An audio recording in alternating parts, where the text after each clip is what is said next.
Magandang gabi sa mga hindi makatulog dahil sa gutom o dahil sa takot. Nakaranas ka na bang mag-order ng midnight snack sa iyong paboritong app? Tapos pagbukas mo ng pinto, ang amoy na sumalubong sa iyo ay hindi masarap na ulam kundi amoy ng formalin. Sabi nila, ang customer ay laging tama. Pero sa app na ito, ang bawat order mo ay may kaakibat na presyong hindi mo mababayaran ng kahit anong credit card. Ako si Mang Hector, huwag mong pipindutin ang order now kung hindi ka pa handang mabusog sa huling pagkakataon. Pakinggan mo ang kwento ng huling hain. Si Benji ay isang graphic designer na madalas mag-overtime sa kanyang maliit na kondo sa Pasig.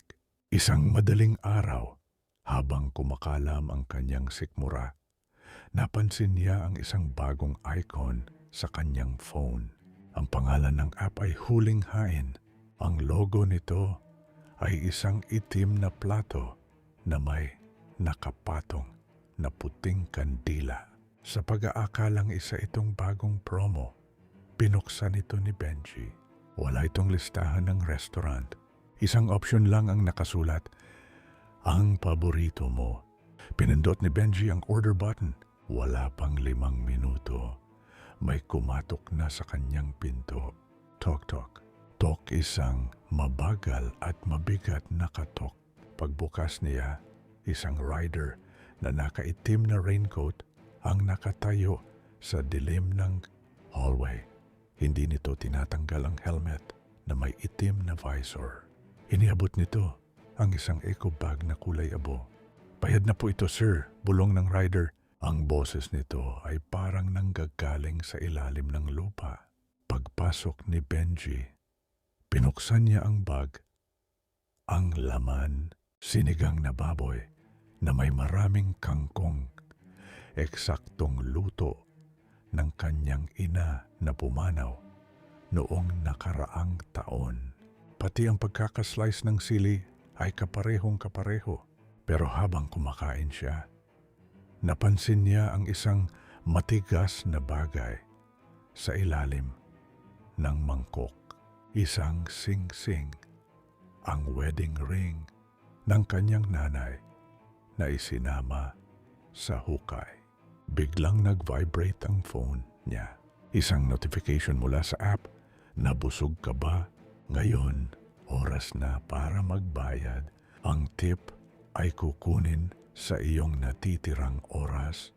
Sa takot ni Benji, tiningnan niya ang kanyang refleksyon sa screen ng phone. Nakita niyang dahan-dahang pumuputi ang kanyang buhok at lumalalim ang kanyang mga mata. Ang bawat subo niya ng sinigang ay katumbas ng 1 taon ng kanyang buhay. Sinubukan niyang isuka ang pagkain, pero ang kanyang lalamunan ay tila tinubuan ng mga ugat na pilit lumulunok. Muling may kumatok sa pinto. Tok, tok, tok. Pinuksan ni Benji ang pinto ng nanginginig. Ang rider ay nandoon pa rin, pero ngayon wala na itong helmet. Ang mukha ng rider ay ang mukha ni Benji. Pero bersyon niya na matandang-matanda na at nakasuot ng barong na panglibing. Sir, may nakalimutan po kayong order, sabi ng rider habang iniaabot ang isang maliit na box. Ang dessert nyo, ang inyong huling hininga. Nang buksan ni Benji ang box, wala itong laman, kundi isang salamin.